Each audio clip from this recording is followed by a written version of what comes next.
Shalom Uvracha. La semaine dernière, nous avons commencé la description du tabernacle, du Mishkan, avec les différents objets qui le constituaient. Et cette semaine, c'est la suite avec la paracha Tetzavé, qui vient nous décrire les habits des Kohanim, des prêtres. Il y a, entre autres, pour les simples prêtres, 4 vêtements que vous voyez sur cette image. Vous avez la tunique blanche, le caleçon également blanc, la coiffe toujours blanche et la ceinture. 4 habits pour le simple prêtre. Et le Kohen Gadol, le grand prêtre, lui, en plus de ces 4 vêtements, en avait 4 dans lesquels apparaissaient des fils d'or, et on voit ici le Choshen, le pectoral, qui était sur sa poitrine avec les 12 pierres représentant les 12 tribus d'Israël. Il y avait le éphod, ce tablier dans lequel il s'enveloppait par derrière, qui se rattachait devant avec la ceinture et les épaulettes qui remontaient pour accrocher également le Choshen. Il y avait également le Me'il, ce manteau bleu que vous voyez sous le éphod. Il y avait une coiffe, la mitznefet, avec au-dessus un diadème en or, une plaque en or, sur laquelle était gravé Kodesh Lachem, consacré à Dieu. Voilà donc ces 4 habits du Kohen simple, plus 4 habits, donc les 8, qui caractérisaient le grand prêtre. Le Rama, Rabbi Moshe Isserlis, qui est un grand décisionnaire, mais qui a aussi écrit quelques commentaires sur la Torah, dit que le Mishkan, le tabernacle qui a accompagné les enfants d'Israël pendant 40 ans dans le désert, le Mishkan, c'était la reconstitution symbolique de ce monde avec la terre et le ciel, les couvertures qui étaient au-dessus. Et aujourd'hui, avec l'histoire de la description des habits du grand prêtre et du prêtre simple, nous avons la continuation de cette histoire après la création du monde qui se renouvelle jour en jour, jour après jour, avec les sacrifices qui sont offerts matin et soir dans le temple et dans le désert, dans le tabernacle. C'est l'histoire de la création de l'homme que nous renouvelons au travers de ces habits dont nous allons essayer de comprendre la signification.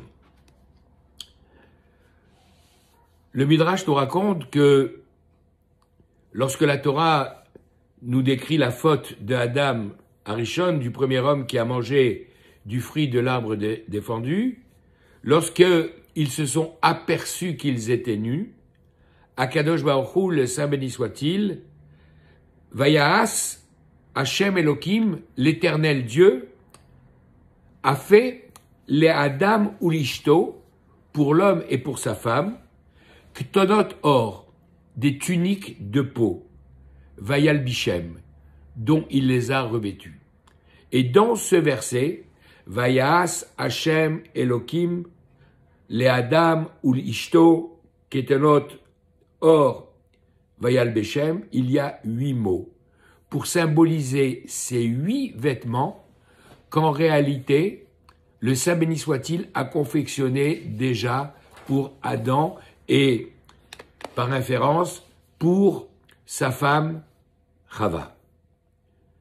Ces 8 vêtements, c'est les 8 vêtements dont Dieu l'a habillé, parce que Adam Arishon était le Bechor, le premier-né de l'humanité dans tous les sens du terme, contenant en lui toutes les âmes d'Israël, et Akadosh Baruch Hu, c'est de lui qu'il a reçu le premier sacrifice, puisqu'effectivement les premières offrandes ont été offertes à Hachem par Adam Arishon.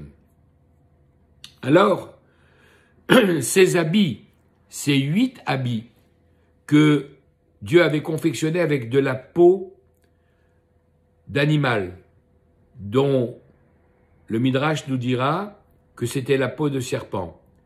La peau des pattes du serpent que Dieu lui avait coupée. Peut-être qu'à l'origine, il était semblable à un dinosaure énorme avec des pattes que Dieu lui a sectionné pour le laisser ramper sur la terre, et avec la peau, il a confectionné ses habits. On reviendra sur cette question, Bezrat Hashem.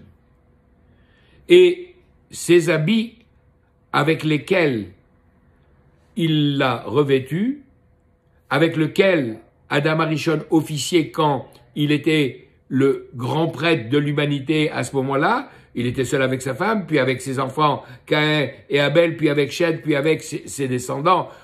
Jusqu'à l'âge de 930 ans, il a eu le temps de voir plusieurs générations.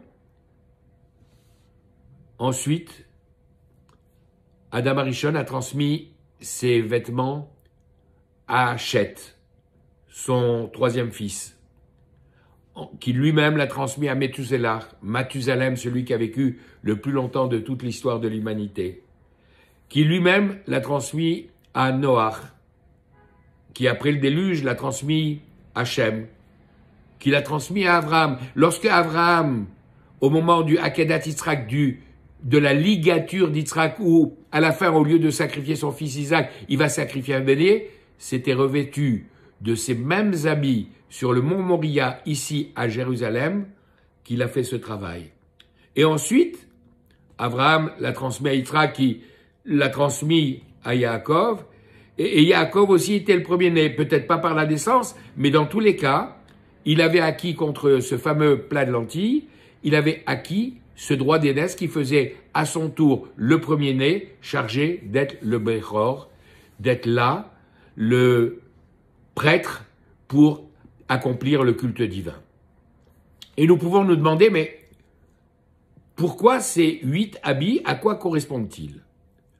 En fait, il y en avait un qui correspondait à l'interdiction qui avait été faite à Adam Arishon de consommer du fruit de l'arbre de la connaissance, et les 7 autres correspondaient aux 7 lois noachiques, celles qu'on va appeler les 7 lois noachiques, mais en réalité, qui avaient déjà été données dès le départ à Adam Arishon.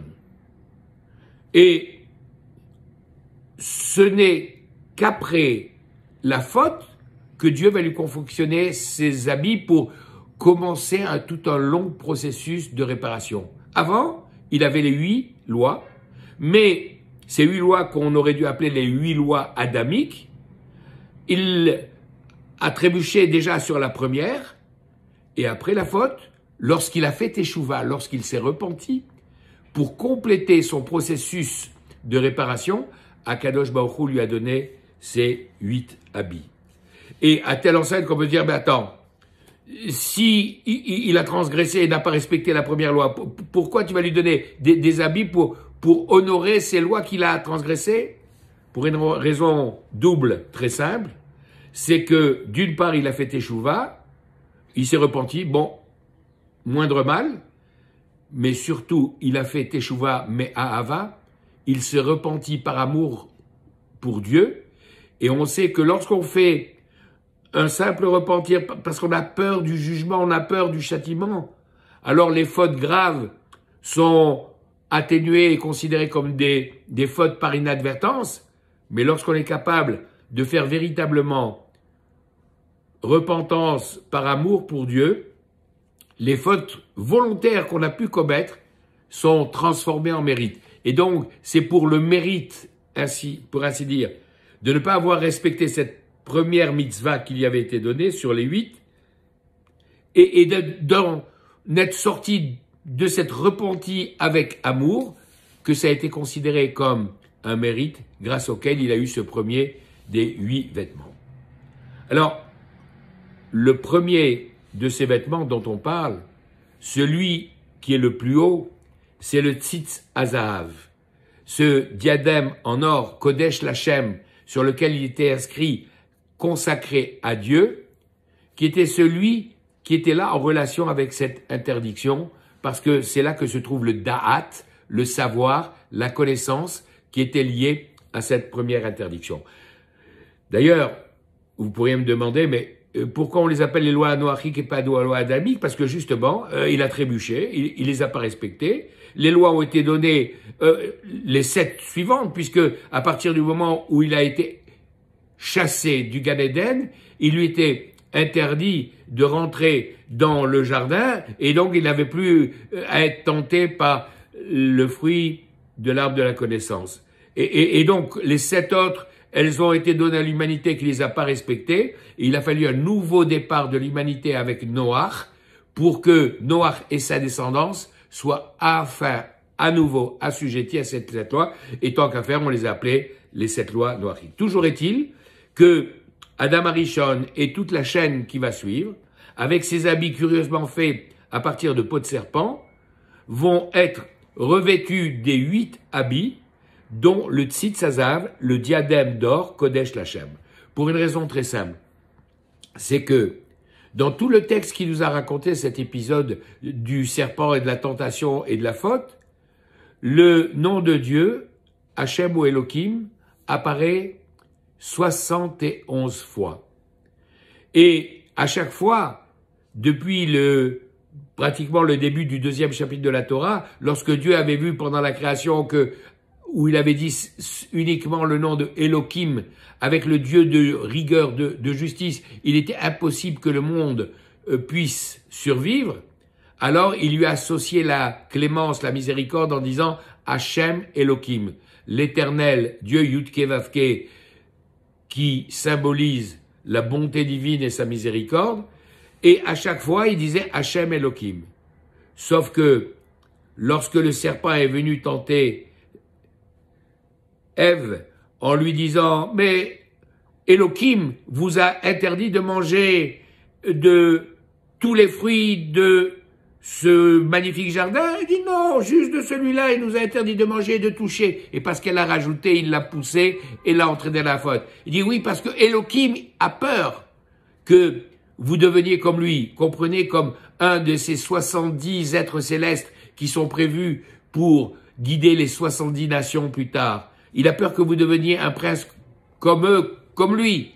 Et Akadosh Baruch Hu va juger le serpent avec 71 juges, les 70 plus lui, 71 comme le grand Sanhédrin, pour prononcer la peine de mort sur les humains et la malédiction sur le serpent.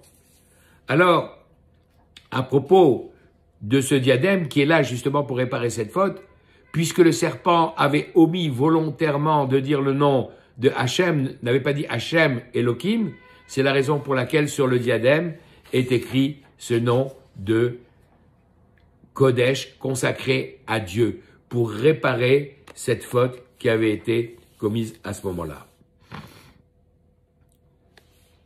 Alors, à propos de ces vêtements, on peut rajouter la chose suivante. C'est qu'à l'origine, ces habits étaient faits de lumière qui resplendissait et qui permettait à Adam Arishon de voir d'une extrémité du monde à l'autre. Et ensuite, cette peau extérieure qu'avait Adam Arishon s'est épaissie, s'est opacifiée, et ce sont des vêtements de peau qui l'ont revêtu en plus, et le Aleph de or, lumière, s'est transformé en Haïn de or, la peau, pour obscurcir tout cela. Et on peut se poser une question. La première, c'est pourquoi Dieu a-t-il attendu la faute et de chasser Adam du Gan Eden pour lui donner ses habits? Il aurait pu lui donner avant. Pourquoi a-t-il attendu? La deuxième question, c'est que justement, puisqu'on nous dit qu'ils ont été transmis comme ça, de Adam à Chet, de Chet à Metouchelach, de Metouchelach à Noach, etc., jusqu'à Abraham, Yitzhak, Yaakov, pourquoi ce ne sont pas ces mêmes habits qu'on va maintenant transmettre à Aaron et que la Torah va dire à Moshe Rabbeinu, tu vas faire pour ton frère des habits. Ben, prenez ceux qu'on a transmis jusqu'à présent. Pourquoi doivent-ils être différents? Et enfin, troisième question. Lorsque Moshe Rabbeinu, dans les 7 jours qui vont précéder l'inauguration du Mishkan, l'intronisation de Aaron HaKohen comme le grand prêtre, c'est Moshe Rabbeinu qui, pendant 7 jours, va officier. Et quand il va officier, il va être simplement avec un habit blanc, pas un habit en or. Le premier qui les portera, ce sera justement Aaron. Et pour répondre à ces différentes questions, on peut donner l'explication suivante rapportée par le Shla Kadosh, qui nous dit la chose suivante. En réalité, effectivement, au début, l'homme n'avait pas besoin de ses habits puisqu'il avait cette tunique de lumière qui lui permettait de rayonner et de communiquer avec Dieu et de recevoir la lumière infinie qui irradiait d'Hachem. Et ce n'est qu'à partir de la faute qu'il a fallu faire la réparation, mais avec une âme, des âmes, puisque toutes les âmes des enfants d'Israël étaient à l'origine contenues dans Adam Arishon, qui avaient été souillées par la souillure du serpent. Et c'est pour ça qu'il a fallu les faire, ces habits, avec la peau du serpent. Et il a fallu attendre que les enfants d'Israël arrivent au mont Sinaï pour que cette souillure soit chassée et que, enfin, après avoir purifié avec l'huile d'onction Aaron HaKohen et ses enfants comme prêtres, on puisse leur mettre de nouveaux habits, les 8 nouveaux habits, cette fois-ci faits avec les différents matériaux qui sont décrits dans la paracha, des fils de toutes les couleurs et des fils d'or, pour justement symboliser le fait qu'on s'était débarrassé à ce moment-là de la souillure du serpent, même si malheureusement, à cause de la faute du veau d'or, il a fallu recommencer une partie du travail. Et quant à Moshe Rabbeinu,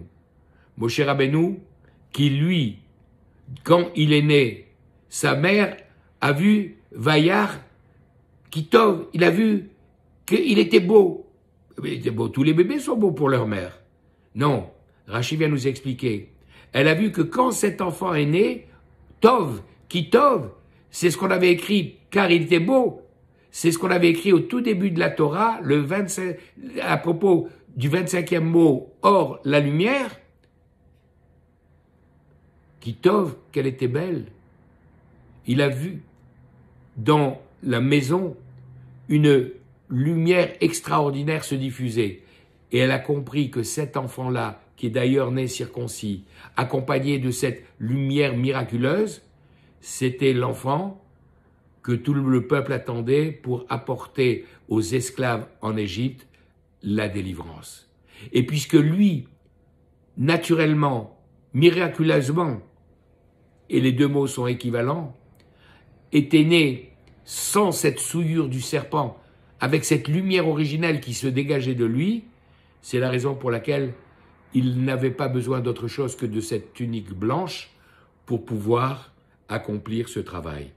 Et c'est son frère qui, intronisé comme grand prêtre, va avoir à recevoir ces 8 habits, dont les 4 habits en or que nous avons décrits, et qui, parce que justement, pour différentes raisons qui sont expliquées par le Shvile Pinchas dans la paracha de cette semaine, parce que il était le plus apte à le faire, c'est lui qui, d'année en année, le jour de Yom Kippour, et après lui sa descendance, sera chargé d'amener la kapara, l'expiation des fautes des enfants d'Israël, tout au long de l'histoire, jusqu'à la Géoula. Et nous attendons justement le libérateur maintenant, pour nous permettre à tous de retrouver cette tunique de lumière que Adam Arishon avait à l'origine et de pouvoir bénéficier de ce da'at, de cette connaissance qui, à ce moment-là, inondera le monde. Shabbat Shalom, Bechol Tov.